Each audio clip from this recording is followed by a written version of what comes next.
ಇವತ್ತಿನ ಪತ್ರಿಕಾಗೋಷ್ಠಿಗೆ ಬಂದಿರತಕ್ಕಂಥ ಎಲ್ಲ ನಮ್ಮ ದೃಶ್ಯ ಮಾಧ್ಯಮ ಹಾಗೂ ಪೇಪರ್ ಮಾಧ್ಯಮ ಸ್ನೇಹಿತರುಗಳನ್ನು ಈ ಒಂದು ಪತ್ರಿಕಾಗೋಷ್ಠಿಗೆ ಅತ್ಯಂತ ಪ್ರೀತಿಯ ಸ್ವಾಗತವನ್ನು ಕೋರ್ತಾ ಮಾಧ್ಯಮ ಸ್ನೇಹಿತರೆ, ಇವತ್ತು ತಮ್ಮನ್ನು ಕರೆದಿರೋ ಉದ್ದೇಶವಾದರೂ ಇಷ್ಟೇ. ಮಾಗಡಿ ತಾಲೂಕು ಕುದೂರು ಹೋಬಳಿಯಲ್ಲಿರ್ತಕ್ಕಂಥ ಜಿಲ್ಲಾ ಬ್ಯಾಂಕಿನ ಶಾಖೆ, BDCC ಬ್ಯಾಂಕಿನ ಶಾಖೆಯಲ್ಲಿ ಚಿನ್ನ ಪರೀಕ್ಷೆ ಮಾಡಿ ಚಿನ್ನವನ್ನು ಅಡಮಾನ ಮಾಡ್ತಕ್ಕಂಥ ಗ್ರಾಹಕರ ಚಿನ್ನ ಪರೀಕ್ಷೆ ಮಾಡೋರು ಯಾರಿದ್ದಾರೆ ಅವರು ಚಿನ್ನಾಭರಣ ಪರೀಕ್ಷೆಯಲ್ಲಿ ಸ್ವಲ್ಪ ನಕಲಿ ಚಿನ್ನವನ್ನು ಸೇರಿಸಿ ಅದಕ್ಕೆ ಒರಿಜಿನಲ್ ಚಿನ್ನದ ಬೆಲೆಯನ್ನು ನಿಗದಿ ಮಾಡಿ ಬ್ಯಾಂಕಿನಿಂದ ಸಾಲ, ಅಂದರೆ ಚಿನ್ನಾಭರಣ ಸಾಲಕ್ಕೆ ಕೊಡೋ ಸಾಲ ಏನಿದೆ ಆ ಸಾಲದಲ್ಲಿ ಚಿನ್ನ ಪರೀಕ್ಷೆ ಮಾಡೋ ಸಂದರ್ಭದಲ್ಲಿ ಅವರು ತಪ್ಪು ಮಾಡಿದ್ದಾರೆ ಅಂತಕ್ಕಂಥ ಒಂದು ಮಾಹಿತಿಯನ್ನು ಆ ಬ್ಯಾಂಕಿನ ಆ ಶಾಖೆಯ ಮ್ಯಾನೇಜರ್ ಅವರಾದಂಥ ಶಿವಣ್ಣರವರು ಬಂದು ನನಗೆ ಮಾಹಿತಿಯನ್ನು ನೀಡಿದರು. ಸರ್, ನನಗೆ ಯಾಕೋ ಅನುಮಾನ ಬರ್ತಾ ಇದೆ, 1,09,00,000ಕ್ಕಿಂತಲೂ ಹೆಚ್ಚಿನ ಚಾಲ್ತಿ ಸಾಲ ಏನಿದೆ ಅದು ಸುಸ್ತಿ ಆಗ್ತಾ ಇದೆ. ಒಟ್ಟಾರೆ 17 ಕೋಟಿ ಅಷ್ಟು ಸಾಲ ಕೊಟ್ಟಿರ್ತಕ್ಕಂಥದ್ದು. ಇವತ್ತಿನವರೆಗೆ ಆ ಶಾಖೆ ಪ್ರಾರಂಭವಾದಾಗಿಂದ ಇವತ್ತಿನವರೆಗೆ 17 ಕೋಟಿಗೂ ಹೆಚ್ಚಿನ ಚಿನ್ನಾಭರಣ ಸಾಲ ಇರ್ತಕ್ಕಂಥದ್ದು. ಆ ಸಾಲದಲ್ಲಿ ಚಿನ್ನಾಭರಣ ಸಾಲದಲ್ಲಿ ಎಷ್ಟಾಗೈತೆ ಅಂತ ನಮ್ಗೆ ಗೊತ್ತಿಲ್ಲ ಸರ್, ಆದರೆ 1,09,00,000 ರೂಪಾಯಿಯಷ್ಟು ಚಾಲ್ತಿ ಸಾಲದ ಸುಸ್ತಿಯಾಗಿದೆ. ಇದು ಅಷ್ಟೊಂದು ಆಗಬಾರ್ದು ಸರ್, ಯಾಕೋ ಅವರ ವರ್ತನೆಯಿಂದ ನನಗೆ ಸ್ವಲ್ಪ ಅನುಮಾನ ಬರ್ತಾ ಇದೆ, ಚಿನ್ನ ಪರೀಕ್ಷಕರ ವರ್ತನೆಯಿಂದ. ಹಾಗಾಗಿ ಇದನ್ನ ಒಂದು ನಿಮ್ಮ ಗಮನಕ್ಕೆ ತರ್ತಾ ಇದ್ದೀನಿ, ಬ್ಯಾಂಕಿನ ನಿರ್ದೇಶಕರಾಗಿರೋದ್ರಿಂದ ಅಂತ ಮಾಹಿತಿ ನಾನು ತಿಳಿಸಿದ್ರು. ನಾನು ಆ ಕೂಡಲೇ ಬರೀ ನಮ್ಮಲ್ಲಿ ಬಾಯಿ ಮಾತಲ್ಲಿರೋದು ಬೇಡ, ಇದನ್ನು ಒಂದು ಪತ್ರದ ಮುಖೇನ ಬರೆದು ಹೆಡ್ ಆಫೀಸ್ಗೆ ಕೊಡೋಣ, ಬಂದ್ಬಿಡಿ ನೀವು ಬೆಂಗಳೂರಿಗೆ ಅಂತ ಅಂದರೆ ಮಧ್ಯಾಹ್ನ ನಾನು ಮತ್ತು ಆ ಬ್ರಾಂಚ್ನ ಮ್ಯಾನೇಜರ್ ಅವರಾದಂಥ ಶಿವಣ್ಣರವರು ಜಿಲ್ಲಾ ಬ್ಯಾಂಕಿನ ಕೇಂದ್ರ ಕಚೇರಿಗೆ ಹೋಗಿ ಮಾನ್ಯ ಜಿಲ್ಲಾ ಬ್ಯಾಂಕಿನ ಅಧ್ಯಕ್ಷರಾದಂಥ ಶ್ರೀ ವಿಜಯ್ ದೇವರವ್ರನ್ನ ಮತ್ತು ಜಿಲ್ಲಾ ಬ್ಯಾಂಕಿನ ಮುಖ್ಯ ಕಾರ್ಯನಿರ್ವಹಣಾಧಿಕಾರಿಗಳಾದಂಥ ಶ್ರೀ ಸಾಧುರೇರವರು, ಪುಂಡಲಿಕ ಸಾಧುರೇರವರನ್ನು ಕಂಡು, ಸರ್ ಈ ರೀತಿ ಆಗಿದೆ ಅಂತ ಹೇಳ್ತಾ ಇದ್ದಾರೆ. ನಾವು ಆ ಚಿನ್ನದ ಪ್ಯಾಕೆಟ್ಗಳು ಏನು ಅದು ಸೀಲ್ ಆಗಿರ್ತದೆ ಅದನ್ನು ನಾವು ಓಪನ್ ಮಾಡಲಿಕ್ಕಾಗಲಿ, ನಾವು ಭದ್ರತಾ ಕೊಠಡಿ ಅಥವಾ ಏನಂತಾರೆ ಅದನ್ನ ಚೆಸ್ಟ್ ಸ್ಟ್ರಾಂಗ್ ರೂಮ್ ಒಳಗೆ ಹೋಗ್ತಕ್ಕಂಥ ಅಧಿಕಾರ ನಮ್ಗಳಿಗಿರೋದಿಲ್ಲ. ಹಾಗಾಗಿ ಅಧ್ಯಕ್ಷರಿಗೆ ಇರ್ತಕ್ಕಂಥ ಅಧಿಕಾರ ಮತ್ತು ಇಂಥ ಕಂಪ್ಲೇಂಟ್ ಬಂದಂಥ ಸಂದರ್ಭದಲ್ಲಿ ಮುಖ್ಯ ಕಾರ್ಯನಿರ್ವಹಣಾಧಿಕಾರಿಗಳು ಮತ್ತು ತಾವು ಅಲ್ಲಿಗೆ ಬಂದು ಅದರ ಸತ್ಯಾಸತ್ಯತೆಯನ್ನು ತಾವು ಪರೀಕ್ಷೆ ಮಾಡಿಕೊಡ್ಬೇಕು ಅಂತ ಹೇಳಿ ಅವ್ರಿಗೊಂದು ಲೆಟ್ರನ್ನು ಕೂಡ ಲಿಖಿತ ರೂಪದಲ್ಲಿ ಕೊಟ್ಟಿರ್ತಕ್ಕಂಥದ್ದು. ಈ ವಿಚಾರವಾಗಿ ಇದು ಹೊರ ಜಗತ್ತಿಗೆ ಒಬ್ಬೊಬ್ಬರು ಒಂದೊಂಥರ ಮಾತಾಡ್ತಕ್ಕಂಥದ್ದು, ಅದಕ್ಕೆ ಇನ್ನೊಂದು ರೆಕ್ಕೆ ಪುಕ್ಕ ಕಟ್ತಕ್ಕಂಥದ್ದು, ಯಾವ ಗೊಂದಲಗಳು ಗ್ರಾಹಕರ ಮನಸ್ಸಿನಲ್ಲಿ, ಅದರಲ್ಲೂ ಸಹಕಾರ ಸಂಸ್ಥೆಗಳಲ್ಲಿ ರಾಘವೇಂದ್ರ ಕೋಆಪರೇಟಿವ್ ಬ್ಯಾಂಕಲ್ಲಿ ಏನೋ ಆಗೋಯ್ತಂತೆ, ಬೆಂಗಳೂರಿನಲ್ಲಿ ಅಮಾನತ್ ಕೋಆಪರೇಟಿವ್ ಬ್ಯಾಂಕಲ್ಲಿ ಏನೋ ಆಗೋಯ್ತಂತೆ, ಶಿವಮೊಗ್ಗ ಜಿಲ್ಲೆಯ ಜಿಲ್ಲಾ ಬ್ಯಾಂಕ್ನಲ್ಲಿ ಏನೋ ಆಗೋಯ್ತಂತೆ, ಈ ಥರದ ಅನೇಕ ಅಂತ್ಯಕಂತ್ಯಗಳು ಅಥವಾ ಅದರ ನಿಜ ಆಗಿರ್ತಕ್ಕಂಥ ವ್ಯವಹಾರಗಳ ಹಿನ್ನೆಲೆಯಲ್ಲಿ ಇದು ಗ್ರಾಹಕರ ಮನಸ್ಸಿನಲ್ಲಿ ಗೊಂದಲವಾಗಬಾರ್ದು ಅನ್ನೋಂಥ ನಿಟ್ಟಿನಲ್ಲಿ ನಾನು ಇವತ್ತು ಈ ಪತ್ರಿಕಾಗೋಷ್ಠಿಯನ್ನು ಕರೆದಿರ್ತಕ್ಕಂಥದ್ದು.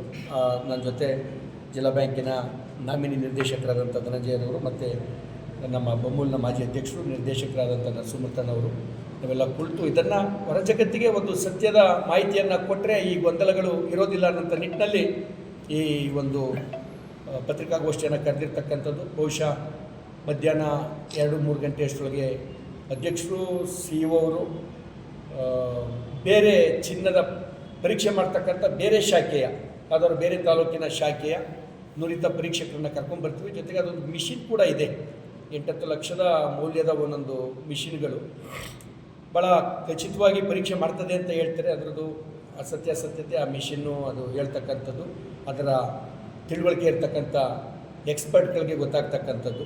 ಈ ನಿಟ್ಟಿನಲ್ಲಿ ಇದೊಂದು ಪತ್ರಿಕಾಗೋಷ್ಠಿಯನ್ನು ಕರೆದಿರ್ತಾರೆ. ಯಾವ ಡೇಟಲ್ಲಿ ತೊಗೊಂಡಿರೋದು, ಯಾರು ತೊಗೊಂಡಿರೋದು, ಯಾರು ಸರ್ ನಿಗದಿ ಮಾಡಿರೋದು? ಸರ್ ನಿಗದಿ ಮಾಡ್ತಿದ್ದಂಥವ್ರು ನಾಗೇಶ ಅಂತನೋ, ನಾಗೇಶನ ಹೆಸರು ನಾಗೇಶನ್ ಇರಬೇಕು, ಶಿವನ್ ಸರ್. ಮತ್ತು ಯಾವ ಡೇಟ್ ಅಂತ ಸರ್ ತೊಗೊಂಡಿರೋ ಸರ್?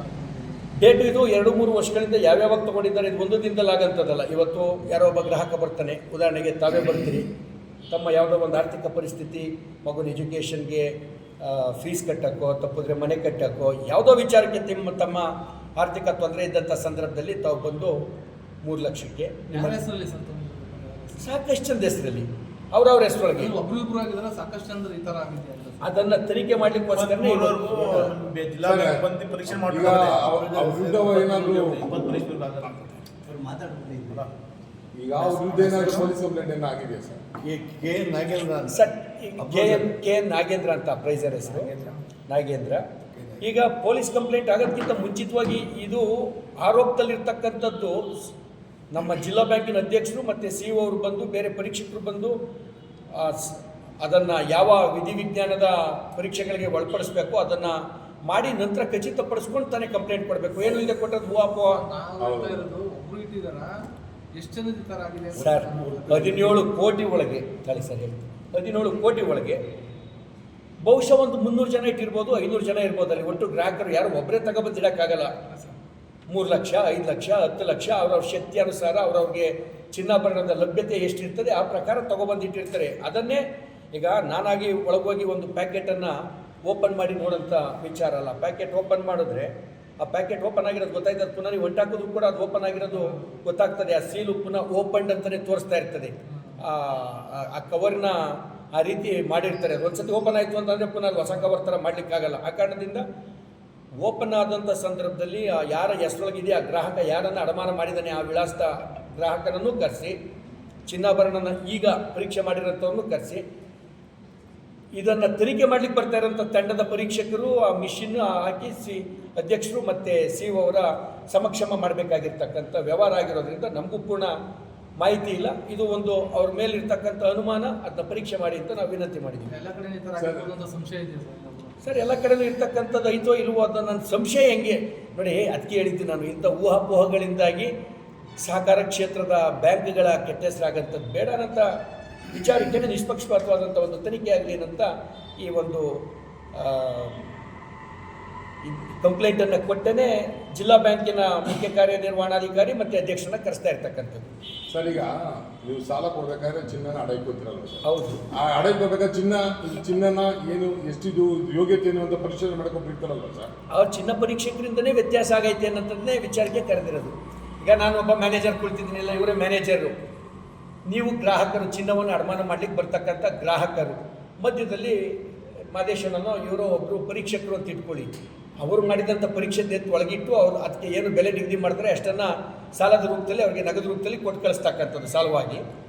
ಅದು ಯಾರ್ಯಾರಿಂದ ತಪ್ಪಾಗೈತೆ ಅನ್ನೋ ಕಾರಣಕ್ಕೆ ನಿಷ್ಪಕ್ಷವಾದ ತನಿಖೆ ನಡೀಲಿ ಅಂತಲೇ ಈ ಒಂದು ಕಂಪ್ಲೇಂಟು. ಸರ್, ಸಿಬ್ಬಂದಿಗಳ ಮೇಲೆ ಸರ್, ಈಗ ನಾನು ಏನಾದರೂ ಒಂದು ಹೇಳಿಕೆಯನ್ನು ಕೊಟ್ಟರೆ ಇದು ನನಗೆ ಖಚಿತ ಇಲ್ಲದೆ ಇರತಕ್ಕಂಥ ಹೇಳಿಕೆಯಿಂದಾಗಿ ಇನ್ನೊಬ್ಬನ ಮೇಲೆ ಆರೋಪನ ಹೊರಿಸ್ತಕ್ಕಂಥದ್ದು ತಪ್ಪು. ಯಾರ್ದು ತಪ್ಪೈತೆ, ಅದರೊಳಗೆ ಕರ್ತವ್ಯ ಲೋಪ ಆಗೈತೆ, ಕರ್ತವ್ಯ ಚ್ಯುತಿ ಇದೆ ಅಂಥವ್ರೆಲ್ಲರದು ಈಚೆಗೆ ತೊಗೊಬನ್ನಿ ಅಂತಲೇ ಕೊಟ್ಟಿರ್ತಕ್ಕಂಥ ಮಾಹಿತಿ ಖಂಡಿತವಾಗ್ಲೂ. ಗ್ರಾಹಕರೇನು ಗೊಂದಲ ಆಗ್ತಕ್ಕಂಥ ಅವಶ್ಯಕತೆ ಇಲ್ಲ. ಅದಕ್ಕೆ ನಿಮ್ಮ ಸಂಬಂಧಪಟ್ಟಂಥ ನಿಮ್ಮ ಖಚಿತವಾದ ನಿಜವಾದ ಚಿನ್ನದ ಏನು ಅಡಮಾನ ಆಗಿದೆ ಅವ್ರು ಯಾರು ನೀವು ಗಾಬರಿ ಆಗಬೇಕಾಗಿಲ್ಲ. ಯಾ ಘಟನೆ ಅಹಿತಕರ ಘಟನೆ ಅದೇನಾದರೂ ಆಗಿದ್ದೇ ನಿಜವಾದಲ್ಲಿ ಅದಕ್ಕೆ ನಾವು ಕೂಡ ಇದು ಭಾಳ ಬೇಸರದ ಸಂಗತಿ. ತಾಲೂಕಿನಲ್ಲಿ ಸಹಕಾರ ಕ್ಷೇತ್ರ ಬೆಳವಣಿಗೆ ಚೆನ್ನಾಗಿ ಆಗ್ತಾ ಇರ್ತಕ್ಕಂಥ ಸಂದರ್ಭದಲ್ಲಿ ಇಂಥ ಒಂದೊಂದು ಅವಘಡಗಳು, ಇಂಥ ಒಂದು ತಪ್ಪು ನೈತಿಕತೆಗೆ ಮತ್ತು ಕಾನೂನುಬದ್ಧವಾಗಿ ಸಹಕಾರಿಗಳಿಗೆ ನೋವನ್ನು ಉಂಟು ಮಾಡ್ತಕ್ಕಂಥದ್ದು, ಕುಗ್ಸ್ತಕ್ಕಂಥ ಕೆಲಸ. ಆ ನಿಟ್ಟಿನಲ್ಲಿ ಒಂದು ಪ್ರಾಮಾಣಿಕವಾದಂಥ ತನಿಖೆಯ ಪ್ರಯತ್ನ. ಅಲ್ಲ, ಏನಾದರೂ ಅಶೋಕ್ ಮೇಲೆ ಕೆಟ್ಟ ಹೆಸರು ಬರಲಿ ಅಂತ ಏನಾದ್ರು ಯಾರಾದರೂ ಷಡ್ಯಂತ್ರ ಮಾಡಿದ್ದಾರೆ ಸರ್? ಇವೆಲ್ಲದಕ್ಕೂ ಅದೆಲ್ಲ ಸರ್, ಈ ಎಲ್ಲ ವಿಚಾರಗಳ ಸತ್ಯವಾದಂಥದ್ದು ಬೆಳಕಿಗೆ ಬರಲಿ ಅನ್ನೋಂಥ ಕಾರಣಕ್ಕೇ ಇವತ್ತಿನ ಈ ಒಂದು ಮಧ್ಯಾಹ್ನ ಅಧ್ಯಕ್ಷರು ಅದೊಂದು ತಂಡ ಬರ್ತಾ ಇರ್ತಕ್ಕಂಥದ್ದು. ಇದೆಲ್ಲನೂ ಶೋಧನೆ ಮಾಡಿ ಸತ್ಯವಾದ ವರದಿಯನ್ನು ರಿಪೋರ್ಟನ್ನು ಮಾಡಲಿಕ್ಕೋಸ್ಕರನೇ ಇವತ್ತಿನ ಮಧ್ಯಾಹ್ನ ಬರ್ತೀವಿ ಅಂತ ಅಧ್ಯಕ್ಷರು ಕೂಡ ಹೇಳಿದ್ದಾರೆ. ನಾವುಗಳು ಕೂಡ ಮಧ್ಯಾಹ್ನ ಚಿಕ್ಕಳ್ಳಿ ಪಂಚಾಯತಿ ಅಧ್ಯಕ್ಷರು ಚುನಾವಣೆ ಇದೆ, ಗ್ರಾಮ ಪಂಚಾಯತಿ ಇದೆಲ್ಲ ಮುಗಿಸ್ಕೊಂಡು ನಾವು ಅಲ್ಲಿಗೆ ಬರ್ತಕ್ಕಂಥದ್ದು. ಸರ್ಗೆ ಗ್ರಾಹಕರಿಗೆ ನಾನು ಅದೇ ಗ್ರಾಹಕನೇ ತಪ್ಪಾಗಿ ಏನಾದರೂ ಇಟ್ಟಿದ್ದರೆ ಗ್ರಾಹಕ ಮತ್ತು ಈತನೇ ಮೋಸ ಮಾಡೋರಿಗೆ ಬ್ಯಾಂಕಿಗೆ ಅಂತಕ್ಕಂಥದ್ದು ನನ್ನ ನಿಲುವು.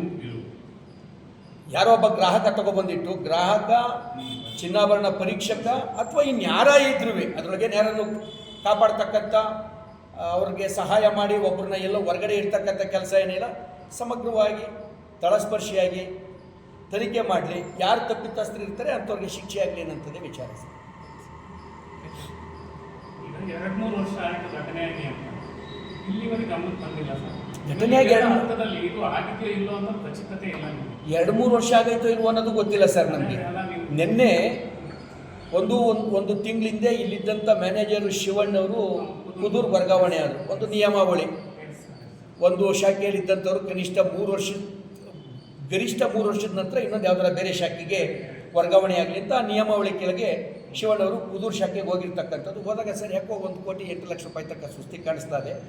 ಆಮೇಲೆ ಇವರು ವರ್ತನೆನೂ ಯಾಕೋ ಪೂರ್ತಿ ಯಾರಾದರೂ ಗ್ರಾಹಕರು ಬಂದಾಗ ಇವ್ರು ನನಗೆ ಯಾಕೋ ನಾನು ನೋಡೋದ್ರೊಳಗೆ ಇವರ ಒಂದು ಚಲನವಲನದೊಳಗೆ ನನಗೆ ಅನುಮಾನ ಹುಟ್ಟಿಸ್ತಾ ಐತೆ ಸರ್, ಇಷ್ಟೊಂದು ಸುಸ್ತಿ ಜಾಸ್ತಿ ಅನಿಸ್ತಾ ಐತೆ. ಹಾಗಾಗಿ ನಾನು ಒಂದು ಚಾರ್ಜ್ ತಗೊಳ್ಳೋಕ್ಕಿಂತ ಮುಂಚೆ ಅದನ್ನು ಪರಿಶೀಲನೆ ಮಾಡಿಸೋಕ್ಕೆ ನನಗೆ ಜಿಲ್ಲಾ ಬ್ಯಾಂಕ್ಗೆ ಹೇಳಿ ಅಂತ ಅನ್ನೋಂಥ ಸಂದರ್ಭದಲ್ಲಿ ನಾನು ಅವ್ರು ಕರ್ಕೊಂಡೋಗಿ 1ನೇ ತಾರೀಕು 1/2/2025 ಲಿಖಿತ ಮೂಲಕ ಬ್ಯಾಂಕಿನ ಮುಖ್ಯ ಕಾರ್ಯನಿರ್ವಹಣಾಧಿಕಾರಿಗಳಿಗೆ ಕಂಪ್ಲೇಂಟನ್ನು ಕೊಟ್ಟಿರ್ತಕ್ಕಂಥದ್ದು ಸರ್.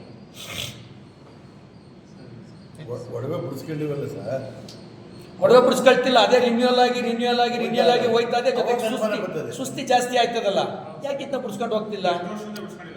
1 ವರ್ಷ 2 ವರ್ಷದಿಂದ ಅವ್ರು ಅದನ್ನೇ ರಿನ್ಯೂವಲ್ ಮಾಡ್ಕೊಂಡು ಬಂದಿದ್ದಾರೆ ಅಂತ ಶಿವಣ್ಣ ಅವ್ರು ಹೇಳ್ತಾ ಇರೋ ಮಾಹಿತಿ ಪ್ರಕಾರ 1 ವರ್ಷ ಅಥವಾ 2 ವರ್ಷದಿಂದ ಈ ಥರ ಆಗ್ತೈತೆ ಅಂತ ನನಗೆ ಅನಿಸ್ತಾ ಇದೆ. ಜಾಸ್ತಿ ಸುಸ್ತಿ ಬಿಡಿಸ್ಕೊಂಡಿಲ್ಲ. ಹಂಗೆ ಈ ಸುಸ್ತಿ ಬೇರೆ ಮಟ್ಟಕ್ಕೆ ಹೋಯ್ತಾ ಇದೆ ಸರ್. ಉತ್ತರ ಏನು ಕೊಡೋಕ್ಕೆ ಜಿಲ್ಲಾ ಬ್ಯಾಂಕಿಗೆ ನಾವೇನಂತ ಹೇಳಬೇಕು? ನಾಳೆ ಬೆಳಿಗ್ಗೆ ಬೇರೆ ಇಂಥ ಎಲ್ಲ ಮೀಟಿಂಗ್ಗಳಲ್ಲಿ ಇವೆಲ್ಲ ಪ್ರಶ್ನೆಗೆ ಬರೋಂಥ ಸಂದರ್ಭಕ್ಕೆ ನಾನೀಗ ಹೊಸ್ದಾಗಿ ಹೋದಾಗ ಅಂಥ ಸಂದರ್ಭದಲ್ಲಿ ಅಲ್ಲಿಯ ಸತ್ಯವಾದ ವಿಚಾರ ನನಗನ್ಸಿದ್ದ ನಾನು ಹೇಳ್ತಾ ಇದ್ದೀನಿ ಸರ್. ಅದು ಬನ್ನಿರಿ ತಡ ಮಾಡೋದು ಬೇಡ ಅಂತ ಅಂದ್ಬಿಟ್ಟು ಅವತ್ತೇ ಕರ್ಕೊಂಡು 1ನೇ ತಾರೀಕಿಗೆ ಜಿಲ್ಲಾ ಬ್ಯಾಂಕಿಗೆ ಒಂದು ಲಿಖಿತ ದೂರನ್ನು ಕೂಡ ಕೊಟ್ಟಿರ್ತಕ್ಕಂಥದ್ದು ಸರ್. ಮುಂದಿನ ಕ್ರಮ ಏನು ಸರ್? ಮುಂದಿನ ಕ್ರಮ ಇವತ್ತು ಅಧ್ಯಕ್ಷರು ಮತ್ತು ಸಿಇಒರವರು ಆ ತನಿಖಾ ತಂಡ ಏನು ಬರ್ತಾ ಇದೆ ಇದರ ಚಿನ್ನದ ನೈಜತೆಯನ್ನು ಪರೀಕ್ಷೆ ಮಾಡಿ ಮುಂದಕ್ಕೆ ಕಾನೂನು ಕ್ರಮ ಏನೇನು ಮಾಡಬೇಕು, ಕಂಪ್ಲೇಂಟ್ ಕೊಡಬೇಕಾ, ಏನೂ ತಪ್ಪಿಲ್ಲ, ವೆಲ್ ಆ್ಯಂಡ್ ಗುಡ್, ಭಾಳ ಒಳ್ಳೆಯದು. ತಪ್ಪು ಮಾಡಿರೋರು ಯಾರ್ಯಾರು ಅದರೊಳಗೆ ಕರ್ತವ್ಯ ಲೋಪದಿಂದ ಹಿಡಿದು ಇದನ್ನು ಒಂದು ಉದ್ದೇಶಪೂರ್ವಕವಾಗಿ ಏನಾದ್ರು ತಪ್ಪು ಮಾಡಿದರೆ ಅಂಥವ್ರ ಶಿಕ್ಷೆಗೆ ಕಾನೂನು ಇದ್ದೇ ಇರ್ತದೆ. ನಾವೆಲ್ಲರೂ ಕೂಡ ಆ ನ್ಯಾಯದ ಪರವಾಗಿ ನಿಲ್ಲಬೇಕಾದಂಥ ಪ್ರಾಮಾಣಿಕವಾದಂಥ ಪ್ರಯತ್ನ ಇದ್ದೇ. ತನಿಖಾ ತಂಡ ನಿಮ್ಮ ಬ್ಯಾಂಕಲ್ಲಿ ಇದೆಯಾ ಅಥವಾ ಬೇರೆ? ತನಿಖಾ ತಂಡ ಬ್ಯಾಂಕಿಂದಲೇ ಮಾಡ್ತಾರೆ ಫಸ್ಟು. ಆ ಮಿಷಿನ್ನು ಒಂದು ಏನಂದರೆ 10 ಲಕ್ಷ ಆಯ್ತದೆ ಅನ್ನೋಂಥ ಕಾರಣಕ್ಕೆ ಒಂದೊಂದು ಬ್ರ್ಯಾಂಚ್ಗೆ ಒಂದೊಂದು ಮಿಷಿನ್ ಕೊಡಬೇಕು ಲೆಕ್ಕ. ಯಾಕೆಂದರೆ ಇತ್ತೀಚಿನ ದಿನಗಳಲ್ಲಿ ಜಿಲ್ಲಾ ಬ್ಯಾಂಕಿನ ಗ್ರಾಮೀಣ ಭಾಗದ ಜಿಲ್ಲಾ ಬ್ಯಾಂಕಿನ ಎಲ್ಲ ಶಾಖೆಗಳಲ್ಲಿ ರಾಮನಗರ, ಚನ್ನಪಟ್ಟಣ, ಮಾಗಡಿ, ಕನಕಪುರ ಈ ಬ್ರ್ಯಾಂಚ್ಗಳಲ್ಲಿ ನೆಲಮಂಗಲ ಈ ಎಲ್ಲ ಏನು ಚಿನ್ನಾಭರಣದ ಸಾಲ ಏರಿಕೆ ಆಗ್ತಾಯಿದೆ. ಅಂಥ ಸಂದರ್ಭದಲ್ಲಿ ಎಲ್ಲ ಬ್ರ್ಯಾಂಚ್ಗಳಿಗೂ ಒಂದೊಂದು ಇದ್ಬಿಟ್ರೆ ಭಾಳ ಒಳ್ಳೆಯದು. ಸ್ವಲ್ಪ ಜಾಸ್ತಿ ಆದರೂ ಕೂಡ ಏನು 5 ಲಕ್ಷ ಅಥವಾ 10 ಲಕ್ಷ ಆಗೋದೇನೋ ಮಿಷಿನ್, ನನಗೂ ಖಚಿತವಾದಂಥ ಬೆಲೆ ಅದರದ್ದು ನಿಖರವಾಗಿ ಗೊತ್ತಿಲ್ಲ. ಅಂಥ ಸಂದರ್ಭದಲ್ಲಿ ಅಂಥದ್ದೊಂದು ಇಡೋದ್ರಿಂದ ಇಂಥ ಪ್ರಮಾದಗಳನ್ನು ತಪ್ಪಿಸ್ಬೋದು. ಈಗ ಒಬ್ಬ ವ್ಯಕ್ತಿಯನ್ನು ನಂಬೋದಕ್ಕಿಂತ ಒಂದು ಮಿಷಿನ್ನು ಸರಿ ಅಂತನ್ನೋಂಥದ್ದು ನನ್ನ ಭಾವನೆ. ವ್ಯಕ್ತಿ ಜೊತೆಗೆ ಒಂದು ಮಿಷಿನಿನ ಪರೀಕ್ಷೆ ಮಾಡೋಂಥದ್ದು ಕೂಡ ಒಳ್ಳೆಯದು ಅಂತಕ್ಕಂಥದ್ದು. ಆಮೇಲೆ ಏನು ವಿಚಾರ ಗೊತ್ತಾ, ಒಳ್ಳೆಯದೇ ಷಡ್ಯಂತ್ರಗಳಿಗೆ ತೆರೆ ಬೀಳಿ, ತನಿಖೆಯಿಂದ ಷಡ್ಯಂತ್ರಗಳಿಗೆ ತೆರೆ ಬೀಳುತ್ತೆ. ಬ್ಯಾಂಕಲ್ಲಿ ಏನಾದರೂ ವಿಚಾರ ತಿಳ್ಕೊಂಡ್ರು ಅಂತಂದರೆ PDC ಬ್ಯಾಂಕಲ್ಲಿ ನಾನು ಒಬ್ಬ ನಾಮನಿರ್ದೇಶಕ ಹೋದ್ಮೇಲೆ ಅಶೋಕ್ ಅಣ್ಣ ಪೂರ್ತಿ ತಿಳ್ಕೊಂಡರೆ ಯಾವುದೇ ಒಂದು ತಪ್ಪು ನಡವಳಿಕೆ ಬಿಡೋದಿಲ್ಲ ಇವರು. ಇಡೀ ಬ್ರಾಂಚ್ ನಮ್ಗೆ ಅಲ್ಲ ಮೆಚ್ಚುಗೆ ಹೇಳ್ತಾರೆ, ಅವ್ರ ಮುಂದೆ ಪ್ರಮಾಣ ಮಾಡ್ತಾರಲ್ಲ, ಇದು ಅವ್ರಿಗೇನು ಗೊತ್ತಿಲ್ಲ ವಿಚಾರ. ಯಾಕೆಂದರೆ ಇದನ್ನ ನೇಮಕ ಮಾಡ್ಕೊಂಡ್ರೆ ಒಬ್ಬನ್ನ ಪರೀಕ್ಷೆ ಮಾಡೋಕ್ಕೆ ಅಂತಾನೆ. ಈಗ ಪರೀಕ್ಷೆ ಮಾಡಿದ್ರೆ ಅವ್ನು ಹೇಳಿದ್ದೆ ನಾನು ನಿಜ ತಿಳ್ಕೊಬೇಕೇ ಹೊರತು ನಾನೇನು ಮ್ಯಾನೇಜರ್ ಅದನ್ನ ತಿಳ್ಕೊಳಕ್ಕಾಗಲ್ಲ. ಹಂಗಾಗಿ ಅಶೋಕ್ ಅಣ್ಣವರು ಇಲ್ಲಿ ಹೇಳ್ಬೋದು ಸಹಕಾರರತ್ನ ಘೋಷಿತರು, ಅವ್ರೇನು ಸಹಕಾರರತ್ನ ಅವನಿಗೆ ಕೇಳ್ಕೊಂಡಿದ್ರೆ ಯಾವುದೇ ಬೇಕಾದ್ರೆ ಕೊಡೋರು. ನಾನೇ ನನ್ನ ಜಿಲ್ಲಾ ಸಹಕಾರ ಯೂನಿಯನ್ ಕಳ್ಸೋಂಥದ್ದು, ಕೊಡಿ ಸರ್ ನಿಮ್ದು ಬಯೋಡೇಟನ್ನ ಕಳಿಸ್ತೀನಿ ಅಂತ ಅಂದೆ. ಅವ್ರು ಹೇಳಿದ್ರು ನನಗೆ ಖಂಡಿತ ಬೇಡ, ನನಗೆ ಸಹಕಾರರತ್ನ ನನಗೆ ಬೇಕಾಗಿಲ್ಲ. ಅವ್ರು ನಾನು ಏನು ಒಳ್ಳೆ ಕೆಲಸ ಮಾಡ್ತಾರೆ ಕೂರಿಸ್ಕೊಡಂಗಿದ್ರೆ ಕೊಡಲಿಲ್ಲ, ಬೇಡ ಅಂತ ನಾವು ತೀರ್ಮಾನ ಮಾಡ್ಕೊಂಡವರು. ಅದಕ್ಕೇನು ಹೋಗಿಲ್ಲ, ಅವರು ಸ್ವಯಂ ಹೋಗ್ತಾರ ಸಾಕಾಗ್ತಾರಲ್ಲ ಅವರು. ಅದರಿಂದ ಒಳ್ಳೆ ಕೆಲಸ ಮಾಡ್ತಾರೆ. ಖಂಡಿತ ಏನು ಕೆಟ್ಟಾಗಿದೆ ಆ ತನಿಖೆನ ನಡೆಸ್ತೀವಿ, ಖಂಡಿತ ಅದಕ್ಕೆ ಏನು ಸರಿಪಡಿಸ್ತೀವಿ ಸರ್. ಇಷ್ಟು ವಿಚಾರ ಸರ್. ಧನ್ಯವಾದ. Thank you. ಬರೀ ಸರ್